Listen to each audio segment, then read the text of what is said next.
Hello tout le monde, et hello à tous les amoureux du sport, et hello à tous les amoureux de stratégie, et hello à tous ceux qui aiment découvrir les coulisses du sport. Je vous accueille dans ce nouveau numéro de SMS, un numéro spécial pour moi. Pourquoi? Parce que j'accueille pour la première fois un invité sur mon podcast. Il s'agit de Vladimir Gazik, qui travaille chez Rakuten TV et qui est en charge du business développement. Voici la stratégie de Rakuten TV.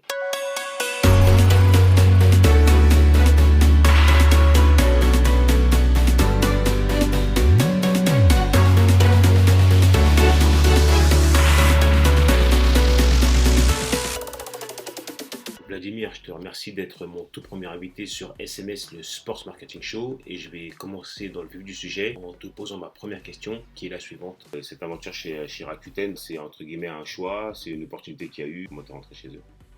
C'est une opportunité qu'il y a eu. Ensuite, ils cherchaient quelqu'un avec mon expérience, qui avait des contacts avec les opérateurs de télécom.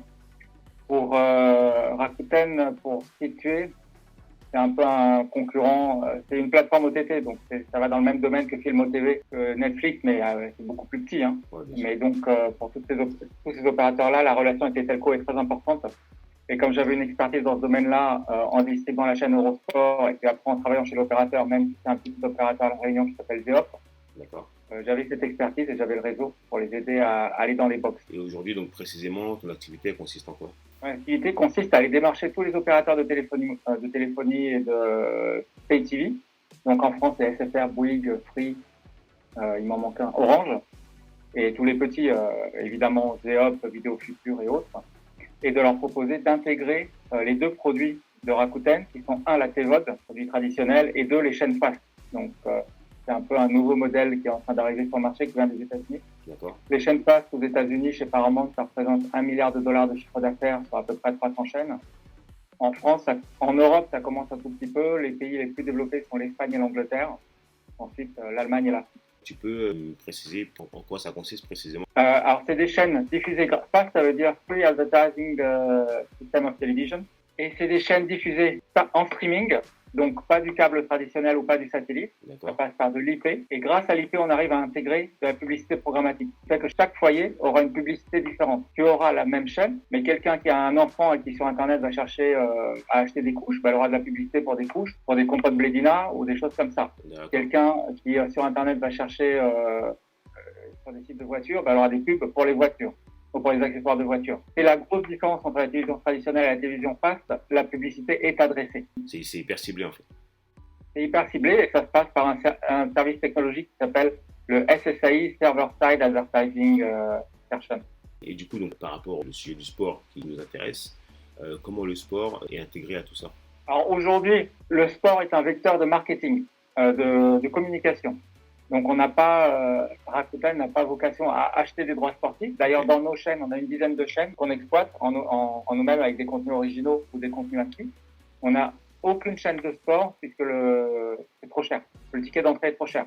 D'accord. Par contre, le sponsoring et intégrer des événements ou des personnalités sportives dans notre marque ou dans notre univers pour faire la promotion de la marque, ça c'est aujourd'hui ce à quoi on réfléchit. L'exemple le plus connu, ça a été le sponsorship du FC Barcelone. Effectivement, oui. Qui s'est terminé l'année dernière, enfin il y a 18 mois.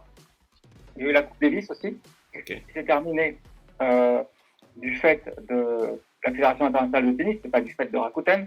Et donc aujourd'hui, on cherche d'autres opportunités. Au Japon, on est sponsor d'une équipe de soccer, d'une équipe de baseball. On est sponsor de l'Ironman. On est sponsor de Stephen Curry et des Golden State. Ouais. Et aujourd'hui, on cherche un quatrième pilier plus européen. Donc, on n'ira pas sur le foot au niveau du FC Barcelone. Ça a bien fait le job. Ça nous a permis de nous faire connaître très rapidement. En termes de recrutement, on a eu les recrutements dont on avait besoin. Donc, même si ça paraît cher sur le papier, on a payé ce qu'il fallait payer. Ça n'a été ni trop cher ni pas cher. Ça a été exactement ce qu'il fallait. Donc, ça a marché. Ça nous a permis de nous positionner principalement en Espagne. Aujourd'hui, on a 4 millions de clients actifs. Et assez bizarrement en Angleterre, mais je pense que ça vient du côté. La Liga espagnole est très bien diffusée en Angleterre. Tu parlais de recrutement, quelle était votre cible idéale, quel était votre persona? Chaque pays est différent en termes de télévision payante. Donc aujourd'hui, ce qu'on voit, c'est qu'avec la France est à part parce que la France est un pays où la télévision payante est assez peu chère par rapport à l'Angleterre, l'Allemagne ou d'autres pays. parce que les infrastructures sont très bonnes et il y a un régulateur qui fait son travail, qui fait que la télévision payante, Canal+, ou autres, sont assez accessibles. Mais clairement, aujourd'hui, sur des territoires comme l'Allemagne ou l'Angleterre, les gens ne peuvent plus payer pour avoir du contenu. Ils ne peuvent plus payer 100 euros, 150 euros par mois pour avoir du contenu. Okay. Donc, on a constaté, c'est une étude qui a été faite par une société qui s'appelle Zatou, qui vend des set-top box, qui vend des systèmes électroniques. Aujourd'hui, 30% des gens réduisent leur consommation, leurs dépenses en matière de télévision. Okay. Et clairement, comme nous, on propose une nouvelle forme de télévision gratuite, le FAST, nous, on vise ces gens-là qui ne peuvent plus payer les bouquets de films, qui ne peuvent plus payer Paramount+, qui ne peuvent pas payer Paramount+, ou TCM, Turner Classic Movie. Nous, on a clairement les mêmes types de films que sur Turner Classic Movie. Bon, le payer Turner Classic Movie, venez plutôt chez nous. Okay. On vise cette population-là. Et selon les pays, il y a vraiment des âges différents. Ça peut être des retraités qui n'ont plus les moyens, mais qui sont très connectés, comme en Angleterre. Ça peut être des jeunes qui ne regardent plus la télé ou qui ne peuvent plus se payer la télévision payante, mais qui ont l'habitude de regarder la télé sur des objets connectés. Ça peut être la télé connectée, qui peut être la tablette ou autre. Et ces gens-là, c'est notre cible. Et donc, du coup, pour le sujet du sport, en termes de sponsoring, donc vous avez eu Barcelone récemment. La Coupe Davis. La Coupe Davis. Comment ces partenariats ont été mis en place et quelles ont été les activations derrière ces partenariats? Rakuten a une particularité, c'est que ça appartient à une seule et même personne. C'est-à-dire le fondateur de Rakuten. Rakuten veut dire optimisme, et c'est dans les valeurs des fondateurs, donc le père et le fils, dans la valeur des fondateurs, c'est le sport occupe une place, la performance occupe une place importante. Ils ont eu l'opportunité d'aller sur Barcelone à travers des contacts, parce qu'ils sont sollicités tout le temps. On reçoit des dossiers de sponsoring en permanence. Bien sûr. De tous les nouveaux, de tous les acteurs du Sportel, contactent à un moment ou à un autre Rakuten. Et donc, comment on est rentré? Rakuten, pour arriver en Europe, a racheté une société qui était basée à Barcelone. Le fondateur de la société basée à Barcelone avait déjà des contacts avec le FC Barcelone. D'accord. Et ça s'est fait assez naturellement. Okay. Après, il y a eu plein de développements qui avaient été mis en place avec Gérard Piquet. Normalement, il y a une société qui a été créée qui s'appelle Cosmos, qui est une société de marketing dont le dirigeant est Gérard Piquet. Oui, effectivement, on en a entendu parler un petit peu. Voilà. Rakuten est actionnaire de cette société. Normalement, il devait y avoir un troisième actionnaire qui n'est pas venu, c'est un actionnaire américain. Donc, en fait, aujourd'hui, c'est que Gérard Piquet et Rakuten qui sont dedans. Okay. Et à partir de là, donc Rakuten aujourd'hui, soit on continue à travers Cosmos de trouver des événements, mais Cosmos est très espagnol, donc nous, ça ne correspond pas vraiment à notre stratégie à court terme, mais on garde de bonnes relations avec eux. Soit on fait quelque chose en direct, et là-dessus, on reçoit plein de dossiers. Après, là, aujourd'hui, on est en plein processus de présélection, c'est-à-dire on a plein de dossiers qui sont arrivés, on est en processus de présélection, que la fin de la Coupe Davis, qui a été une surprise pour nous, on l'a appris très récemment, on l'a appris il y a quelques mois à peine. Le contrat est duré jusqu'à quand? Cosmos, c'est un contrat de 10 ans. Et est-ce que c'est confidentiel de nous expliquer pourquoi? Ouais, c'est confidentiel et je pense que moi-même, je connais pas les raisons. D'accord. C'est un trop haut niveau. Je comprends bien. Et donc, aujourd'hui, vous êtes en phase, tu me disais, de qualification des projets. Quels sont les critères, justement, pour aller sur un projet? Il faut que ça colle aux valeurs de Rakuten. Les valeurs de Rakuten sont... Rakuten, ça veut dire bonheur, ça veut dire optimisme. Et les valeurs de Rakuten, donc, c'est tout ce qui est positif, l'inclusion, la diversité et l'éthique. Voilà. Ça peut être sur un événement, ça peut être sur une personnalité. Stephen Curry, c'est exactement ça. Le mec, il est sympa, il est très fort, il est performant, c'est un bosseur, il est très intelligent. Et il a une intelligence du sport incroyable, il connaît son sport sur le bout des doigts. Il peut vous dire le meilleur shooter à 3 points des Boston Celtics en 1973, il connaît. Et c'est exactement ça, ce machin. La culture de son sport. Ouais. C'est pas quelqu'un qui est juste agile techniquement, c'est aussi quelqu'un qui est bien dans sa tête. Ok, ça marche. Et du coup, quel autre type de sport serait bankable pour Rakuten? Pour que ce soit un sport plus ou moins universel, c'est-à-dire que le rugby est très intéressant, mais le rugby concerne 6 nations seulement. Donc ça semble assez limité. Après, dans le processus de sélection, il y a une quinzaine de personnes, chacun a son opinion. D'accord. Donc moi, ici, je donne que mon opinion à moi par rapport à mon ressenti. Et au final, c'est le propriétaire qui va décider. Et parfois, quand c'est une personne qui décide, parce que c'est le propriétaire de la boîte, parfois c'est des questions irrationnelles. Effectivement, oui, c'est sûr. C'est sûr, ça reste toujours un peu du subjectif, hein. Parfois, c'est cela, bien sûr, bien évidemment. Parce qu'on a tous nos histoires, on a tous nos parcours, et donc tous des personnes avec qui on a travaillé, et effectivement, il y a un petit peu ça qui rentre en ligne de compte dans nos analyses.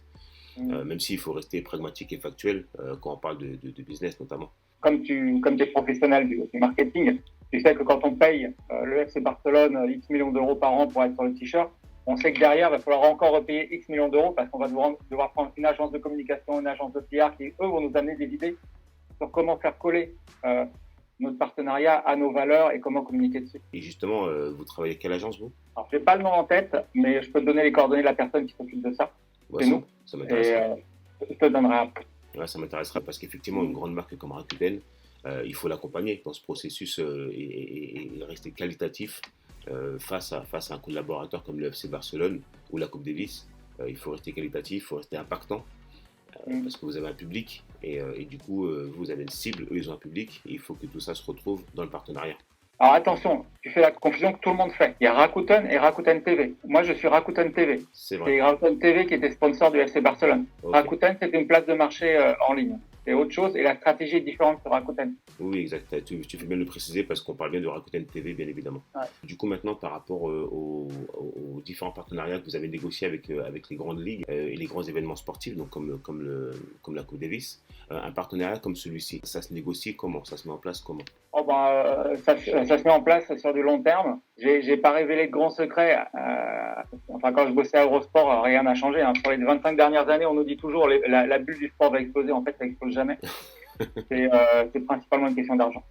Oui. Et nous, de notre côté, il va falloir qu'on soit créatif pour rentabiliser l'investissement qu'on va faire.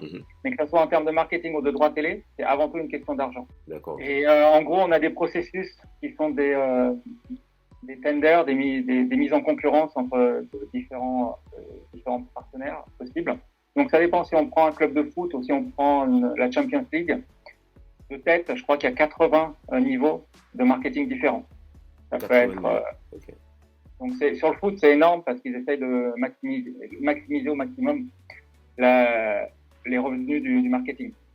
Okay. Sur le Tour de France ou sur le cyclisme, c'est beaucoup plus limité parce qu'en général, l'équipe a un nom. Et puis après, il y a 2, 3, enfin, il y a 4, 5 partenaires sur le maillot parce qu'il n'y a pas assez d'argent et puis il n'y a pas assez de visibilité dans le cyclisme. Pourtant, le cyclisme est beaucoup plus intéressant en termes de marketing que le football.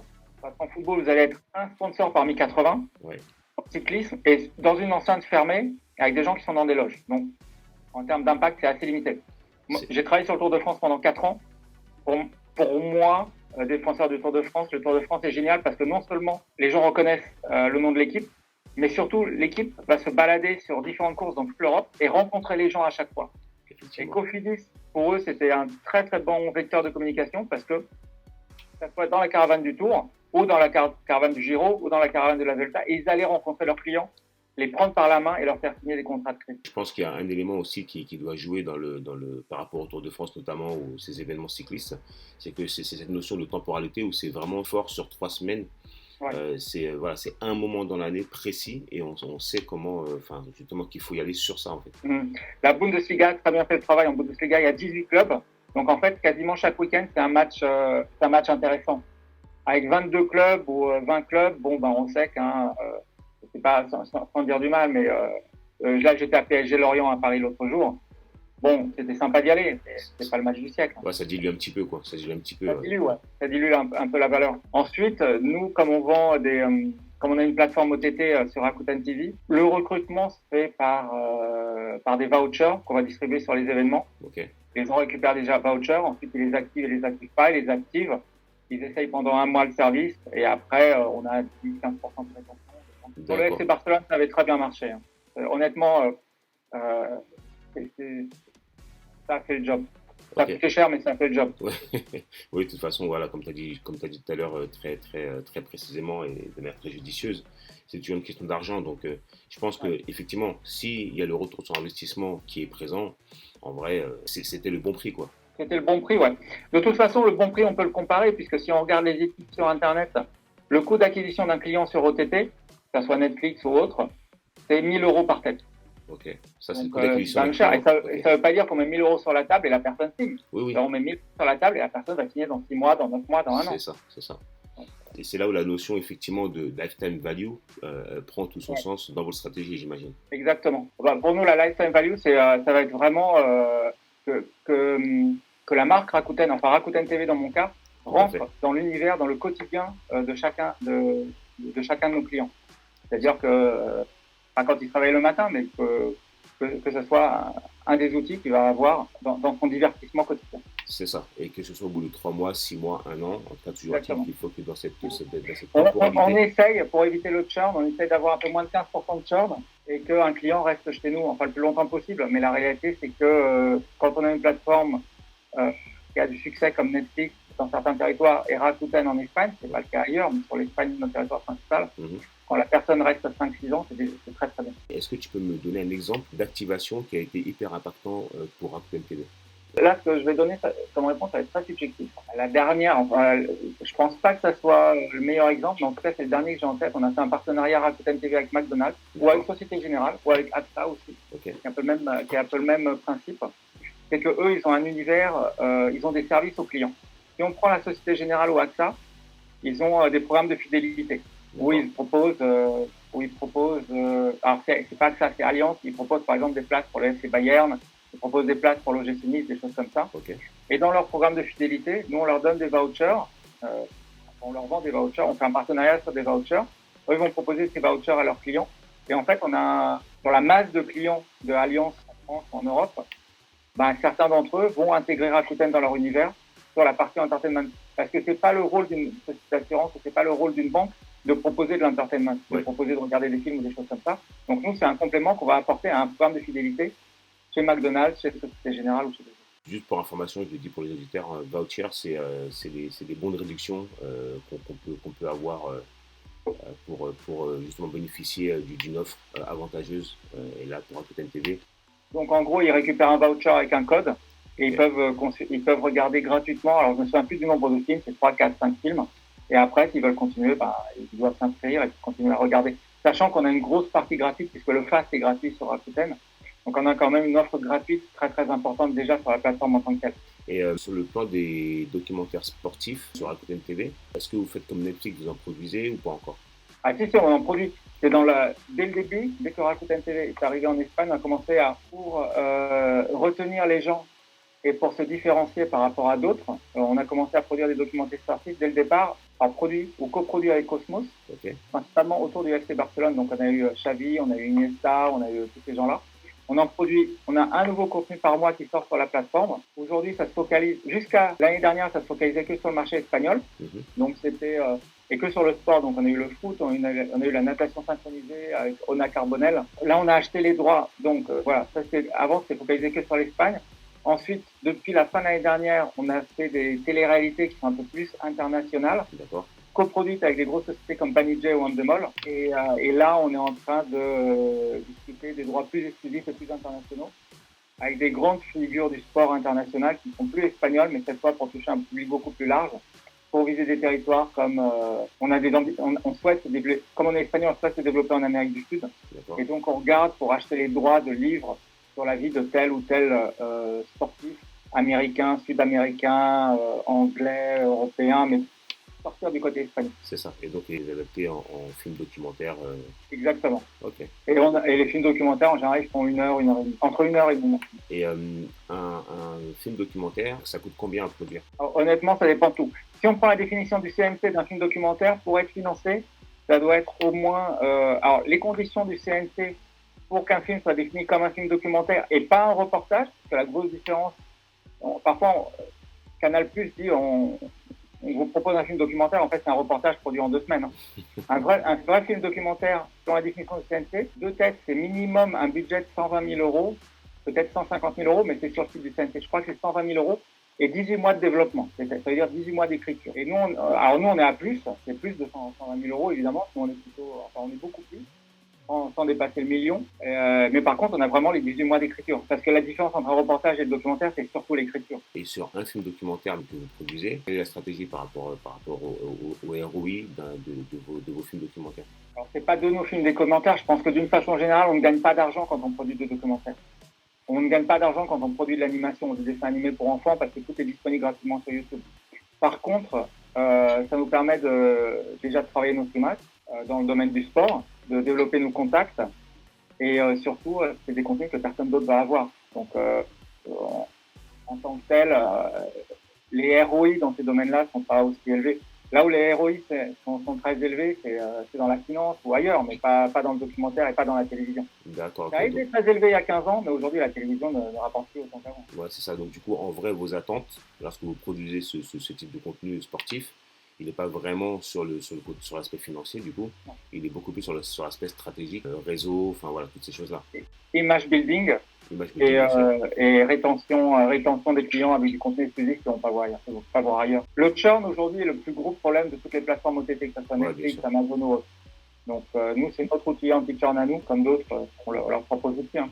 Les outils anti-churn aujourd'hui, c'est l'expérience client, le contenu. Enfin, d'abord le contenu, l'expérience client. Le service au client, comme on est une société principalement de technologie et de data analyst, on fait très attention à ce que l'expérience client soit la meilleure possible, que la personne ait accès au contenu, qu'elle ait accès au contenu avec une bonne qualité et que d'un point de vue commercial, elle ne se sente pas... comme toutes les plateformes, parfois, le voyage de l'utilisateur sur la plateforme n'est pas très clair et donc parfois la personne se retrouve à acheter un film qu'elle n'avait pas voulu acheter parce qu'elle a mal compris l'user journey. Et nous, on essaie vraiment de travailler sur l'user journey pour que ça soit le plus clair possible pour éviter derrière à faire des remboursements. Bah oui, forcément. Autre sujet, vous avez une stratégie pour Paris 2024? Ah non, là pour l'instant, on n'en est pas là. La stratégie sur Paris 2024, c'est principalement à travers l'équipe du Japon. Rakuten est une boîte japonaise, au niveau de Rakuten TV. D'accord, ok. Bah, en tout cas, pour ma part, tu as été très clair sur tes propos. Je te remercie beaucoup pour ça. Je te remercie beaucoup pour le temps pris échangé avec moi. Merci beaucoup, Vladimir. Merci. Merci. Au revoir. Bonne journée. Au revoir. Cet épisode du Sports Marketing Show est terminé. J'espère que tu as pris du plaisir. J'espère que tu as aimé le contenu que tu as écouté. J'espère que tu as appris des choses. Parce que c'est quand même l'un des objectifs pour moi sur ce podcast, de transmettre du savoir, de la connaissance sur le marketing sportif. Pour ma part, j'ai pris beaucoup de plaisir à échanger avec Vladimir. J'ai trouvé que c'était un échange intéressant. Si tu as aimé le contenu, n'oublie pas de liker partout où tu peux liker. N'oublie pas de partager partout où tu peux partager. Sur TikTok, YouTube, Facebook, Instagram. Toi et moi, on se retrouve très vite dans le prochain numéro du Sports Marketing Show. SMS, le Sports Marketing Show. SPORTS Marketing Show pour découvrir les coulisses du sport. Ciao!